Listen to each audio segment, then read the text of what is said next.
பணம் தான் நம்ம வாழ்க்கையவே தீர்மானிக்குது. நம்ம சிறப்பாக வாழ்வதற்கும், சிறப்பு இல்லாமல் போவதற்கும் பணம் அப்படிங்கிறது ஒரு முக்கிய காரணமாக இருக்குது அப்படிங்கிறதுல எந்த ஒரு சந்தேகமே கிடையாது. அந்த பணத்தை நம் வாழ்வில் சேர்த்து கொள்ளும் 10 ரகசியங்களை பற்றி தான் இந்த பதிவில் நம்ம தெரிஞ்சுக்க போகிறோம். பூஜை கிடையாது, மந்திரமும் கிடையாது. சில 10 ரகசியங்களை தெரிஞ்சுக்கிட்டு அதன்படி நம்ம நடந்துக்கிட்டோம்னா நிச்சயமாக பணம் அதிகப்படியாக சேர்த்துக்கொண்டு சந்தோஷமாக வாழலாம். வணக்கம். நம்ம இறையொளி திருவருள் சார்பாக உங்கள் எல்லாருக்குமே அன்பான வணக்கங்க. பணம் அப்படிங்கிறது வாழ்க்கைக்கு அத்தியாவசிய தேவையாகவே போயிடுச்சு. பணம் இல்லாதவர்களுக்கு பல இகழ்ச்சிகளும் கசப்பான உணர்வுகளும் ஏற்படும் அப்படிங்கிறது உண்மை.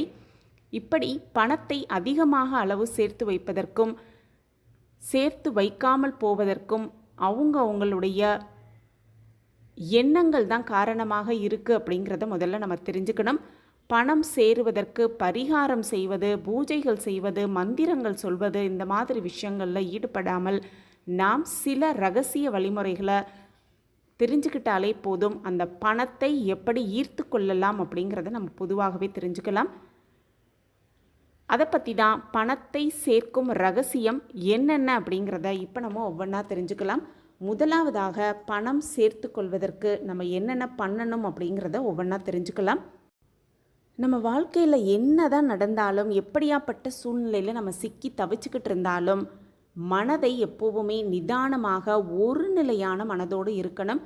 கஷ்டம் வந்துட்டால் அதிகமாக துக்கத்தில் விழுந்து விடுவதும், சந்தோஷம் வந்துட்டால் ரொம்பவே சந்தோஷமான மனநிலைக்கு போவது, இந்த மாதிரி இரண்டு மனநிலையில் இல்லாமல் எப்பொழுதுமே சமமான மனநிலையில் இருந்தோன்னா நிச்சயமாக நம் வாழ்வும் சிறக்கும், மனதுக்குள்ள ஒரு புது நம்பிக்கையும் பிறக்கும். அந்த பணத்தை சேர்ப்பதற்கான வழியும் நம் கண்களுக்கு தென்படும் அப்படிங்கிறதான் உண்மை. அடுத்ததாக பார்த்தோன்னா, எந்த ஒரு கஷ்டம் வந்தாலும் தூக்கத்தை மட்டும் எப்போவுமே தவிர்க்கவே கூடாது. தூக்கம் கெட்டுச்சுனாலே அடுத்த நாள் என்ன பண்ணணும் அப்படிங்கிற ஒரு விதமான குழப்பமான மனநிலைக்கு போயிடுவோம். அதுக்கப்புறம் வாழ்க்கையில் என்ன பண்ணணும், அடுத்தது என்ன செய்கை செய்யணும் அப்படிங்கிற ஒரு குழப்பமான மனநிலையில் இருக்கும் பொழுது எந்த ஒரு விஷயத்தையுமே நம்மளால் சரிவர செய்யவே முடியாது. அதனால் எந்த ஒரு காரணத்துக்காகவும் தூக்கத்தை மட்டும் தவிர்க்கவே கூடாது. மூன்றாவது விஷயம், எந்த ஒரு பிரச்சனையாக இருந்தாலும் அந்த பிரச்சனையை தூக்கி சுமந்துக்கிட்டே இருக்கக்கூடாது. பிரச்சனையை தூக்கி நம் மனதில் சுமந்துக்கிட்டே இருந்தோன்னா அந்த பிரச்சனையை தீர்ப்பதற்கான வழியே நமக்கு தெரியாது. அந்த பிரச்சனையிலேயே உழன்று கொண்டே இருப்போம். அடுத்த ஸ்டெப்புக்கு என்ன பண்ணணும், ஏது பண்ணணும் அப்படிங்கிற ஒரு குழப்பமான மனநிலையிலேயே எப்பொழுதுமே இருப்போம். எப்போவுமே எந்த ஒரு கஷ்டத்தையும் பிரச்சனையையும் சுமந்தபடி இருக்கவே கூடாது அப்படிங்கிறது தான் மூன்றாவது விஷயம். அடுத்த விஷயம் என்ன அப்படின்னு பார்த்தோன்னா, தேவையில்லாமல் மற்றவங்க விஷயத்தை தலையிடவே கூடாது. தேவையில்லாமல் மற்றவங்க விஷயத்தை தலையிட்டோன்னா நமக்கு அதிகப்படியான குழப்பம்தான் வருமே தவிர எந்த ஒரு செயலையும் சரிவர நம்மால் செய்யவே முடியாது. அடுத்த விஷயம், அறிவுரையை கேட்காதவர்களிடம் அந்த அறிவுரையை சொல்லாமல் இருப்பது மிக மிக சிறப்பு.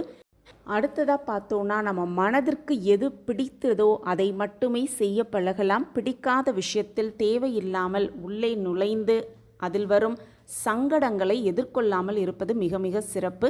அடுத்ததாக பார்த்தோன்னா, பிடிக்காததை மற்றவங்களுக்காகவும் செய்வதை தவிர்த்து விடணும். நமக்கு எது பிடிக்குதோ அதை மட்டும் செய்யலாம். நமக்கு பிடிக்கலை ஆனாலும் மற்றவங்களுக்காக நான் செய்கிறேன் அப்படிங்கிற விஷயத்தையும் தவிர்த்து விடுவது ரொம்ப ரொம்ப ஒரு சிறப்பான விஷயமாக இருக்கும். அடுத்ததாக பார்த்தோன்னா, நமக்கு கிடைத்திருக்கிறது ஒரே ஒரு வாழ்க்கை. அதை சந்தோஷமாகவும் நிம்மதியாகவும் சுத்தமான மனநிலையோடும் வாழ்றது ரொம்ப ரொம்ப சிறப்பு. எது வந்தாலும் கடந்து போயிட்டு நம்ம கிடைத்திருக்கும் இந்த வாழ்க்கையை சந்தோஷமாக வாழணும். இப்படி இருந்து பார்த்தால் செல்வம், பணம், மகிழ்ச்சி, சந்தோஷம் இது எல்லாமே நம் வாழ்வில் நிறைந்து இருக்கும் அப்படிங்கிறது நிதர்சனமான உண்மை.